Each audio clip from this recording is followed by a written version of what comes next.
Qaysi bir odam qarz olsa, maqsad berish bo'lsa, muhtoj odam oladi-da qarzni. Hozir endi afsus qarz oldi berdi, yo'g'ib ketdi odamlarimiz ichida. Nimaga?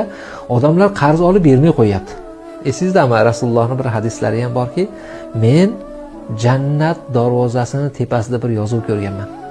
U joyda bor ekanki, sadaqa berganga 10 ta savob, qarz berganga 18 ta savob. So'radilar, nimaga bunaqa? Aytildiki, sadaqat hammani ham qo'liga tushaveradi. Qarz faqat muhtoj odamning qo'liga tushadi. Qarang, qarz berishlik sadaqa bergandan ko'ra savobi ko'p ekan. Nimaga bermayapti? Odamlar buzilib ketdi-da, qarz olib bermay qo'ydi.